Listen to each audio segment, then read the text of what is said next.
두 군데를 읽겠습니다. 마가복음 3장 16절, 17절, 누가복음 9장 49절부터 56절입니다.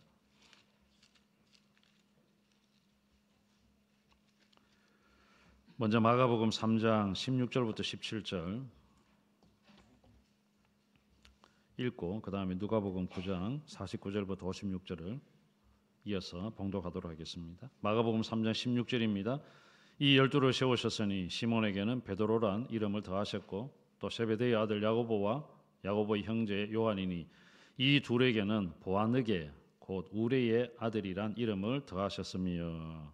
누가복음입니다. 누가복음 9장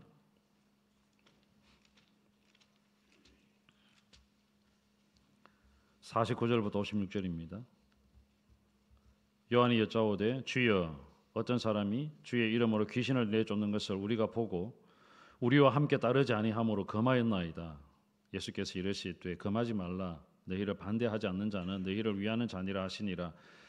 예수께서 성천하실 기약이 차감해 예루살렘을 향하여 올라가기로 굳게 결심하시고 사자들을 앞서 보내시며 그들이 가서 예수를 위하여 준비하려고 사마리아인의 한 마을에 들어갔더니 예수께서 예루살렘을 향하여 가시기 때문에 그들이 받아들이지 아니하는지라. 제자 야고보와 요한이 이를 보고 이르되 주여 우리가 불을 명하여 하늘로부터 내려 저들을 멸하라 하시기를 원하시나이까. 예수께서 돌아보시며 꾸짖으시고 함께 다른 마을로 가시니라. 아멘.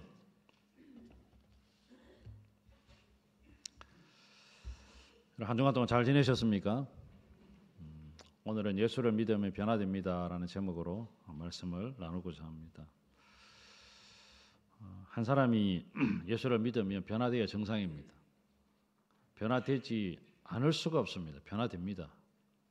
급작스럽게 변화되든 점진적으로 변화되든 서서히 변화되든 하루아침에 우리가 말하는 해가닥 바뀌든 어쨌든 변화되어야 됩니다. 왜냐하면 책을 한 권 읽어도 생각이 바뀌거든요. 평생 책을 안 읽다가 책은 한 권 읽었는데 생각이 바뀔 수 있어요. 사실 그런 사람이 제일 무서워요.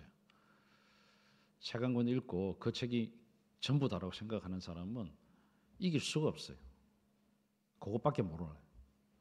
그래도 어쨌든 책을 한 권 읽어도 가치관이 바뀌잖아요. 삶이 바뀌잖아요. 생각이 바뀌잖아요.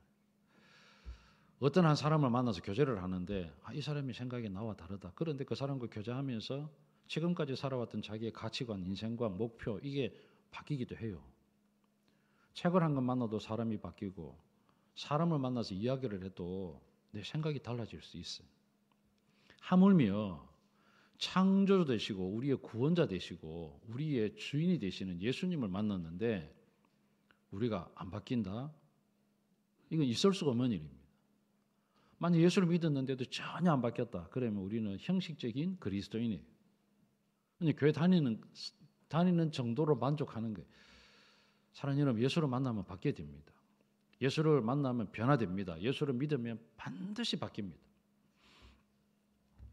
성경에 기록된 대부분의 사람들이 예수님 만나고 변화된 사람들의 이야기입니다. 그런데 안 바뀐 사람도 있어요. 가룟 유다 안 바뀌었습니다. 오히려 예수님 팔았습니다. 부자 청년 선한 선생님이여 하고 예수님이 찾아와서 만났는데 돈 때문에 자기 길로 도망가 버렸습니다. 아나니아 삽비라 뭔가 바뀐 것 같은데 교회 출석은 했는데 자기 있는 재산까지 팔았습니다. 그런데 안 바뀌었습니다. 하루아침에 두 부부가 죽었습니다. 바뀐 사람도 있고 안 바뀐 사람도 있습니다. 바뀐 사람도 많습니다. 예를 들면 사울, 예수님을 핍박하던 사울, 그런데 그 핍박하던 예수를 전하는 복음을 전하는 사람으로 바뀌었습니다. 목숨 걸고 자기 있는 거 다 가지고 어쨌든 예루살렘과 온 유대와 사마리아와 땅끝까지 이르러 내가 복음의 증인이 되겠다. 특별히 이방인을 위해서 복음을 전하는 복음의 사도로 바뀌었습니다. 바뀌었어요. 완전히 바뀌었어요. 빌레몬스에 기록되어진 오네시모라는 사람도 자기 주인의 돈을 훔쳐갖고 도망갔습니다. 로마에서 바울을 만났어요. 바울을 만나고 나니까 야 내가 잘못 살았구나. 이게 잘못됐네. 주인은 예수 믿는 사람인데 그 주인 밑에서 그래도 교회 출석을 했던 사람 아니겠어요? 그런데 주인의 돈을 또 훔치고 도망갔는데 어떻게 하나님께서 인도하셔서 바울을 만나게 했어요. 근데 그 바울을 만나고 내가 잘못했다 회개하고 다시 주인에게 돌아가서 잘못을 구한 사람이 바로 오네시모에 바뀌었습니다. 삭개오도 마찬가지입니다. 삭개오도 누가복음 19장에 기록되어진 삭개오도 돈밖에 몰랐습니다. 돈을 어마어마하게 모았습니다. 근데 예수님 만나고 난 다음에 그렇게 애지중지했던 그 돈을 뭐라고 했느냐 하면 예수님, 내가 예수님 만나고 나니까 내 재산의 절반을 뚝 떼갖고 가난한 자들에게 나눠주겠습니다. 혹시나 내가 다른 사람에게 뭐 속에 갈취한 거 있으면 여러 배로 저는 갚아주겠습니다 라고 할 정도로 완전히 물질관이 바뀌었어요. 인생관이 바뀌었습니다. 삶이 달라졌어요. 이게 예수 만난 증거예요. 예수 만난 변화입니다. 예수님 만나면 안 바뀔 수가 없어요. 예수님 만나면 바뀝니다. 한번 따라해 볼까요? 예수님 만나면 바뀝니다. 바뀌었습니까? 얼마나 바뀌었습니까? 바뀌어야 됩니다. 예수님의 제자들도 바뀌었거든요. 가치관의 변화가 일어났고 인생관이 달라졌고 앞으로 내가 무엇을 위해 살아야 되는지 어떻게 살아야 되는지 삶의 목표가 달라진 사람들이 예수님의 제자들이에요. 물론 가룟 유다는 빼고요. 그런데 오늘 그 예수님의 제자 중에 한 사람 사도 요한을 제가 살펴보고 싶습니다. 성경에는 이름이 똑같은 이름들이 많거든요. 요한인데 오늘 여기에 기록되어진 사람은 세례 요한이 아닙니다. 요한도 두 사람이에요. 요한, 세례 요한, 사도 요한. 세례 요한은 예수님보다 6개월 먼저 태어났습니다. 그리고 예수님의 오실 길을 준비했어요. 요단강에서 세례를 베풀면서 회개하라 독사의 자식들아, 이미 도끼가 나무 뿌리에 놓였다. 하나님께서 예수 믿지 않으면, 하나님을 믿지 않으면 진노할 거다, 심판할 거다라고 외쳤던 사람이 바로 세례 요한이거든요. 그리고 세례 요한은 목이 잘려 순교 했습니다. 헤롯에 의해서. 그런데 오늘 여기 사도 요한은 예수님께서 불러주신 예수님의 제자였던 야고보의 형제 요한입니다. 그래서 사도가 되었다 그래서 사도 요한, 제자 요한이라고 합니다. 예수님의 제자 중에 야고보도 두 명이에요. 세베대의 아들 야고보, 알페오의 아들 야고보, 두 명이 야고보예요. 사랑하는 여러분, 이 요한의 이름의 뜻은 여호와는 은혜로우시다라는 뜻이거든요. 여호와는 은혜로우시다. 이게 요한의 이름의 뜻이에요. 이 요한은 하나님의 은혜를 많이 받은 사람이에요. 주님의 은혜를 많이 받은 사람이 요한입니다. 주님의 사랑도 참 많이 받았어요. 예수님께서 항상 어떤 중요한 일에는 세 명을 따로 데려갔거든요. 베드로, 그 다음에 야고보, 요한. 베드로, 야고보, 요한. 베드로의 형제 안드레도 있는데 안드레 뺐습니다. 베드로, 그 다음에 야고보, 야고보의 형제 요한. 요 세 명을 항상 데리고 다녔거든요. 중요한 일이 있으면 먼저 챙겼던 첫 번째 1순위 그룹이 베드로, 야고보, 요한이에요. 그 요한이 오늘 우리가 다루고자 하는 사도 요한입니다. 이 요한은 요한복음을 기록한 사람이거든요. 성경도 기록했습니다. 요한복음을 기록했습니다. 그 다음에 요한이 들어가 있는 성경이 뭐죠? 요한 1서, 요한 2서, 요한 3서, 그 다음에 요한 계시록. 여기 요한이 기록한 거예요. 요한복음, 요한 1서, 2서, 3서, 요한 계시록. 요한은 사랑의 사도라고 이야기를 해요. 요한복음 3장에도 보면 3장 16절 하나님의 세상을 이처럼 뭐하사? 사랑하사. 이 사랑에 대해서 이야기를 했던 사람이 바로 요한이거든요. 그래서 사랑의 사도예요. 요한은 제일 오래 살았습니다. 제자들 중에 제일 오래 살았어요. 베드로는 로마에 가서 거꾸로 십자가에 못 박혔다는 그런 말도 있습니다. 순교를 당했다는 말이 있어요. 야고보도 순교당했습니다. 목이 잘려가고. 그런데 요한은 맨 나중까지 살았어요. 왜 오래 살았을까요? 이유가 있습니다. 예수님의 어머니 마리아를 자기 집에 모시고 가서 어머니처럼 모시고 살았던 사람이 요한입니다. 성경에 내 부모를 공경하라. 그리하면 네가 땅에서 잘 되고 그 다음에 뭐요? 장수하리라. 그러니까 하나님의 약속의 말씀대로 제일 오래 살았던 사람이 요한입니다. 요한은 아주 특별한 사람이에요. 그런데 이 요한이 예수 믿기 전과 예수를 만난 이후의 삶이 180도 달라졌거든요. 오늘 저와 여러분 이 말씀을 한번 살펴보고 우리도 요한처럼 좀 바뀌었으면 좋겠다. 내가 얼마나 바뀌었는가? 물론 바뀌고 있죠. 우리가 많이 바뀌었을 겁니다. 많이 바뀐 사람도 있고 아직도 안 바뀐 사람이 있고 바뀌어가고 있는 사람도 있을 겁니다. 나는 어느 정도 바뀌었을까? 어느 시점에 와 있을까? 오늘 우리 스스로 한번 점검해보는 그런 시간이 되었으면 좋겠습니다. 예수님 어떻게 요한이 어떻게 바뀌었는가? 예수님 만나기 전에 어떠했는가? 예수님 만나기 전에 요한은 직업이 어부였습니다. 마태복음 4장에 보면 베드로와 안드레가 갈릴리 바다에서 그물을 던졌거든요. 근데 그 베드로와 요한을 예수님이 불러주셨거든요. 야들아 일로 오너라. 나를 따라오너라. 내가 너희를 사람을 낚는 어부가 되게 하겠다라고 하니까 그물도 버려두고 배도 버려두고 예수님 따라갔어요. 그리고 조금 더 가다 보니까 이 야고보의 형제 요한이 자기 아버지하고 그물을 막 싣고 수리하고 있는 거예요. 그 두 사람도 불렀어요. 야고보하고 요한. 야, 너희들도 나를 따라오너라. 그랬을 때 아버지도 버려두고 그물도 뒤로 하고 배도 뒤로 하고 즉시 주님을 따라갔던 사람이 바로 이 야고보와 요한이에요. 그렇게 12명을 불러주셨는데 오늘 우리가 읽었던 마가복음 3장 16절 17절에 보면 예수님께서 이름을 바꿔주는 경우가 있거든요. 12명의 이름을 다 안 바꿨습니다. 3명만 이름을 바꿨거든요. 오늘 우리가 읽었던 16절 3장 16절 마가복음 이 12를 세우셨으니 시몬에게는 뭐라고 이름을 불렀습니까? 베드로. 본래 베드로 이름이 시몬입니다. 그런데 베드로라고 바꿨어요.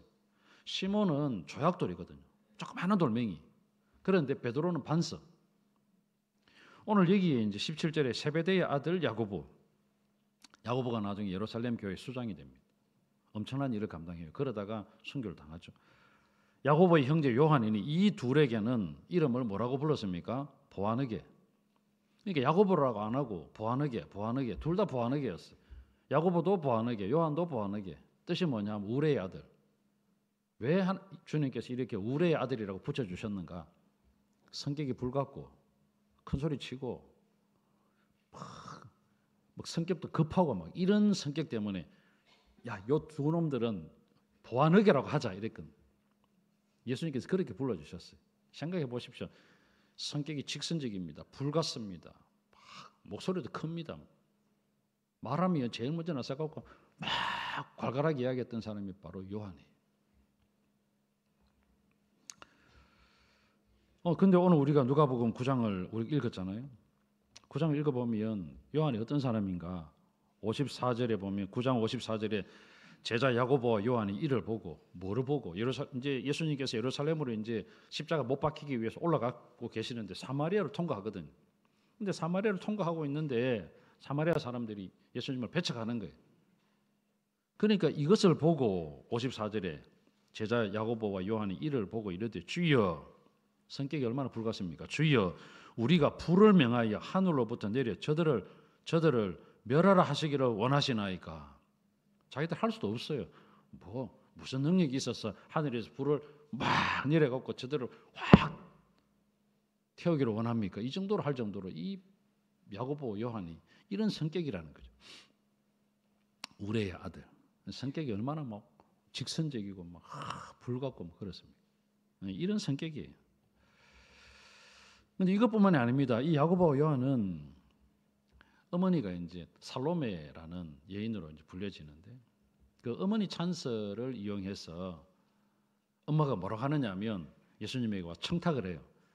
선생님, 지금 예루살렘 올라가시잖아요. 올라가면 예수님이 한 자리 차지하게 될 텐데 그러면 내 두 아들이 있습니다. 야고보도 있고 요한도 있으니까 예수님이 그래도 우레의 아들이라고 이름까지 바꿔줬는데 계명까지 해줬는데 이놈들은 그래도 뭔가 좀 한 자리 차지할 수 있도록 예수님이 오른편에 한 놈, 왼편에 한 놈 좀 앉혀주십시오.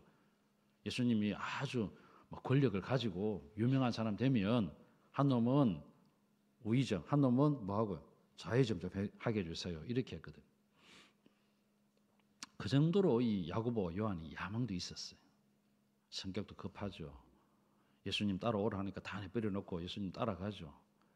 불의를 보면 못 참죠. 하늘에서 불을 명하여 저놈들을 다 태워버리게 할까요? 이 정도로 막 성격이 막 대단한 사람이었어요.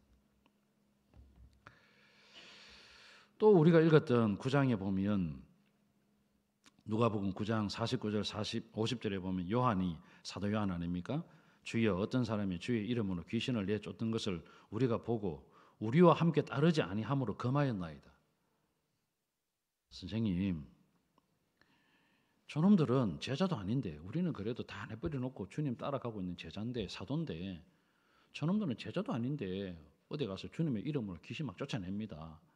그러면 안 되잖아요. 제자들이 해야지. 우리 사도가 해야지. 자기들 마음대로 저렇게 하고 있습니다. 그러면 안 됩니다라고 내가 아주 혼쭐을 내줬습니다. 이렇게 했거든. 그러니까 예수님께서 뭐라고 하느냐 하면 그래 하지 마라. 그러면서 이제 50절 예수께서 이르시되 금하지 말라. 너희를 반대하지 않는 자는 너희를 위하는 자니라. 이렇게 할 정도로 지금 요한은 마음에 이 사도에 대한 자부심이 얼마나 강한지. 그래도 우리는 뽑힌 사람인데 자들은 아무것도 아닌데 지금 척하고 있습니다. 저러면 안 됩니다. 막 이렇게 한 거예요. 그만큼 이 사도로서의 자부심 강하죠. 불같은 성격이죠. 우레의 아들로 불리죠. 청탁을 할 정도로 야망도 있죠. 불의를 보면 참지도 못하죠. 이런 사도 요한이었어요. 자, 이랬던 사도 요한이 어떻게 바뀌는가? 여러분, 바뀝니다. 어떻게 바뀌는가? 마태복음 17장에 보면 예수님께서 세 명의 제자를 데리고 산에 올라가시거든요. 변화산 앞에서 예수님이 얼굴이 싹 바뀝니다. 얼굴이 막 빛난 광채처럼 막 빛이 쫙 나고 옷이 세상에서는 그만큼 희어지게 할 수 없을 정도로 옷이 확 바뀝니다. 그거를 누가 봤느냐 하면 베드로, 그 다음에 야고보, 요한이 본 겁니다. 요한이 봤는데 그게 된 기록은 없어요. 점점 바뀐다는 걸 보게 됩니다. 여러분, 주님께서 그렇게 보여주신 거. 그 다음에 또 하나는 요한복음 13장 23절 25절에 보면 최후의 만찬을 하거든요. 예수님께 제자들을 다 불러 모아놓고 떡을 떼주고 야들아 받아 먹어라. 이건 내 몸이다. 잔을 주시면서 이건 내 피다 하고 막 이야기를 해요. 그때 오늘 너희들 중에 한 놈이 나를 배반할 거다. 이야기를 해요. 그럴 때 여러분 최후의 만찬을 그린 레오나르도 다빈치가 그린 그림을 보면 사실은 약간 성경적으로 잘 못 그렸어요. 요한복음 13장에 보면 뭐라고 표현하고 있느냐 하면 이렇게 표현하거든요. 요한복음 13장 23절에 보면 이렇게 표현을 해요. 예수의 제자 중 하나 곧 그가 사랑하시는 자가 예수의 품에 의지하여 누웠는지라. 예수의 품에 의지하여 누워 있거든요. 그런데 다빈치가 그린 그림은 전부 다 예수님 품이 아니면 다 이렇게 있습니다. 예수님 품에 아무도 없어요. 사실 성경적이지 않죠. 품에 누워서 이렇게 있는데 예수님이 오늘 밤에 너희들 중에 누가 하나 내 버린다 이렇게 했거든요. 사람들이 다 누굽니까 물었어요. 그런데 베드로는 감히 나서지를 못해갖고 뭐라고 하느냐면 이제 예수님의 품에 누가 누워 있습니까? 예수님의 사랑하시는 자, 예수님이 정말 사랑하는 자가 누구냐면 요한이거든요. 요한이 품에 누워 있거든요. 그래서 오늘 24절에 보면 요한복음 10장 24절에 보면 이렇게 해요. 시몬 베드로가 머리짓을 하여 말하되 말씀하신 자가 누구인지 말하라 하니 누구한테? 요한한테. 요한이 딱 이렇게 누워 있으니까 머리짓 하는 겁니다. 이래 하면서 요한아 네가 말 좀 해라. 말 좀. 도대체 어떤 놈이 버린다고 하는지 네가 좀 살짝 물어봐라. 살짝 물어보고 주님께서 말을 하면 내한테 좀 이야기해 주라. 그럼 내가 그놈 끌고 나가고 내가 혼쭐을 낼게. 이런 뜻이라는 겁니다. 그러니까 그 누구도 감히 이야기 잘 못하는데 요한하고는 예수님하고는 어떻다는 겁니까? 아주 친밀한 사이가 됐다는 겁니다. 주님께서 사랑하시는 자, 오늘 여기 23절에도 요한복음 13장 23절에 예수님의 제자 중에 하나 고 그가 사랑하시는 자, 그가 사랑하시는 자. 요한은 변화산에서 주님 보았습니다. 주님께서 최후의 만찬할 때도 주님 품에 기댔습니다. 그 다음에 주님께서 십자가에 못 박히시는 그 현장까지 따라갑니다. 예수님 잡혀갈 때 다 도망갔습니다. 물론 요한도 도망갔습니다. 한 명도 남아있는 자가 없어요. 그런데 예수님께서 십자가에 못 박히실 때 주님께서 못 박히시는 그 현장까지 따라갔던 사람이 요한입니다. 요한복음 19장 26절에 보면 이렇게 기록하거든요. 19장 26절에 보면 예수께서 자기의 어머니와 사랑하시는 제자가 곁에 서 있는 것을 보시고 십자가 위에서 밑을 내려다보는데 예수님의 어머니, 자기의 어머니가 옆 있고 그 다음에 그 곁에 사랑하시는 제자가 서 있는 것을 보시고 어머니에게 뭐라고 하느냐 하면 여자여 보소서 아들입니다. 여자여라는 말은 아주 어머니를 높여갖고 최상의 존경하는 표시가 여자여. 여자여 보소서 아들입니다. 그런데 27절에 보면 또 그 제자 요한입니다. 사랑하시는 제자 이르되 보라 내 어머니다. 이제 네 어머니다. 내가 어머니를 못 모시니까 이제부터는 네 어머니다. 네 어머니라 하신데 그때부터 그 제자가 자기 집에 모시니라.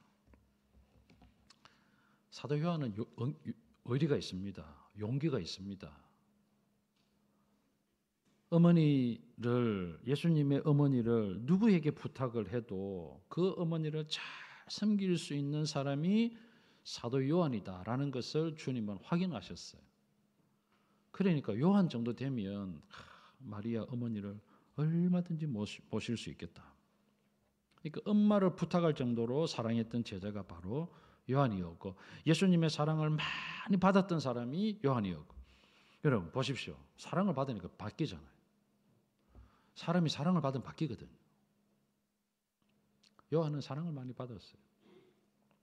그래서 요한복음을 기록하고 요한 1서, 2서, 3서를 기록하고 요한계시록을 기록했는데 이 성경, 요한이 기록한 성경을 읽어보면 사랑이라는 단어가 50번 이상 기록됩니다.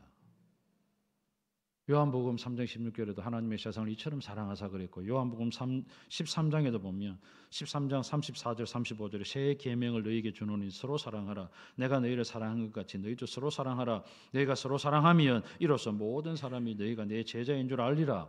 요한일서 4장 7절에도 보면 하나님은 뭐다? 사랑이시다. 하나님은 사랑이다. 하나님은 사랑이다. 하나님은 사랑이다. 사도 요한은 완전히 바뀌었습니다. 예수님을 만나기 전에 예수님을 만나고 난 다음에도 불같은 성격이었고 무조건 불의를 참지 못하고 심판해야 되는 그런 성격이었는데 이제는 안 그래요. 사람이 완전히 달라졌어요. 성격이 개팍했습니다. 과격했습니다. 야심으로 가득 찼던 요한이었습니다. 그런데 예수님 만나고 난 다음에 점점 사랑의 사도로 변신했습니다. 오늘 저 여러분에게 무엇을 이야기하는 거예요? 예수 믿음이 이렇게 과거에 좋지 못했던 성격이나 습관을 버리고 성령의 열매를 맺어가는 사람으로 바뀌어야 된다는 거죠. 성품도 바뀌고 성질도 바뀌고 행동도 바뀌고 말도 바뀌고 삶의 목표도 바뀌고 인생관도 바뀌는 그러한 사람으로 살아가야 되는 거예요. 요한은 엄마 찬스를 이용해 갖고 예수님께서 예루살렘에 올라가면 한 자리 차지하고 싶습니다. 그래서 한 놈은 오른편에 한 놈은 왼편에 앉게 해 주십시오라고 청탁을 했을 정도였잖아요. 그런데 요한이 어떻게 바뀌었는가? 그렇게도 안 합니다. 나중에 오순절날 마가요한의 다락방에 성령 충만 받고 난 다음에 베드로가 나갑니다. 요한과 함께 성전에 올라가서 기도하러 올라가요. 그럴 때에 나면서부터 안전뱅이 된 자가 옆에 앉아 있습니다. 구걸합니다. 한 번 주세요, 한 번 주세요 했는데 베드로와 요한이 우리를 보라 했잖아요. 그래서 뭔가 한 번 줄까 싶어서 주목하여 보는데 베드로가 뭐라고 합니까? 은과 금은 내게 없지만 내게 있는 것으로 너에게 주노니 고 나사렛 예수 그리스도의 이름으로 일어나 걸으라 하고 손을 잡아서 일으켜 버립니다. 그럴 때 일어납니다. 물론 베드로가 일으켰습니다. 그러나 요한이 함께 있었습니다. 사랑하는 여러분, 요한은 철저하게 조연의 역할을 했습니다. 조연, 자기를 드러낸 적이 한 번도 없습니다. 예수님 만나고 난 이후에 점점 바뀌어서 야망을 가지고 한 자리 차지하고 싶었던 요한인데 한 번도 자기 자신을 드러낸 적이 없습니다. 이후에 내가 예수님 어머니 모신 사람 아니까 그렇게 자랑한 적도 없습니다. 사랑해라, 사랑해라, 사랑이 최고다, 사랑이 최고다.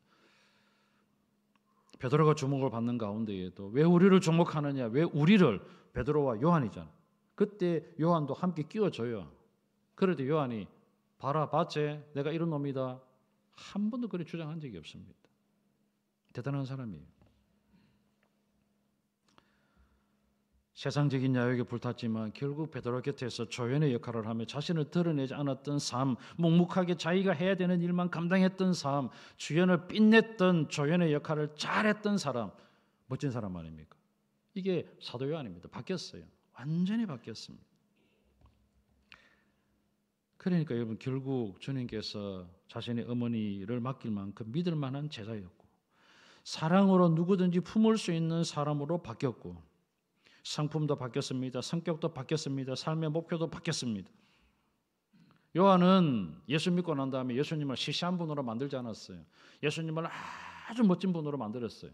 예수 믿으라, 예수 믿으라, 예수 믿으라, 예수 믿으라. 그래서 요한복음 20장에 보면 오직 이 말씀을 기록하면 하면서 여러분 뭐라고 이야기하느냐 하면 요한복음 20장 21절에 30절 31절에 예수께서 제자들 앞에서 이 책에 기록되지 아니한 다른 표적도 많이 행하셨으나 오직 이것을 기록하면 요한이 기록하잖아요. 오직 이것을 기록하면 너희로 예수께서 하나님의 아들 그리스도이심을 믿게 하려 함이요 또 너희로 믿고 그 이름을 힘입어 생명을 얻게 하려 함이니라. 나처럼 생명 가지니까 바뀌더라. 예수 믿으니까 바뀌더라. 예수를 믿고 마음속에 예수 영접하니까 새로운 생명이 생기고 새로운 생명이 자라니까 성품도 바뀌고 삶도 바뀌고 말도 바뀌고 야욕도 세상적인 욕망도 내려놓고 오로지 하나님 바라보고 살게 되는 사람으로 바뀌었다. 자기 자신을 한 번도 드러낸 적이 없어요. 얼마나 좋았으면 요한계시록 기록하면서 아멘 주 예수여 어서 오시옵소서 마라나타. 나는 주님 얼른 만나보고 싶습니다. 오래 산 것도 하나님께서 주신 은혜지만 주님 만나보고 싶습니다. 할 정도로 요한이 바뀌었어요. 대단한 사람이에요. 이제 말씀을 정리하고 싶습니다. 여러분 신앙생활 얼마나 해왔습니까? 신앙의 이력 중요합니다. 30년, 40년, 50년 예수 믿는 거 정말 중요합니다. 그런데 그 기나긴 세월에 예수 믿고 얼마나 변화되었느냐? 그것이 더 중요하리라 생각합니다. 그것을 증명해내는 사람은 정말 귀한 사람입니다. 예수를 30년 믿었습니다. 40년 믿었습니다. 50년 믿었습니다. 그런데 예수 믿고 내 삶이 완전히 바뀌었습니다. 그리스도의 사람으로 바뀌었습니다. 세상의 욕망은 다 내려놨습니다. 오로지 주님만 나타나면 그것으로 나는 만족합니다. 그렇게 바뀌었다면 여러분 정말 멋진 사람입니다. 여러분을 통하여 예수님이 멋진 분이다. 예수님이 어마어마한 분이다. 어떻게 저런 사람을 이렇게 바꿔놓았나? 그렇다면 여러분은 정말 많이 바뀐 겁니다. 그런데 여러분은 알고 있는 사람들 중에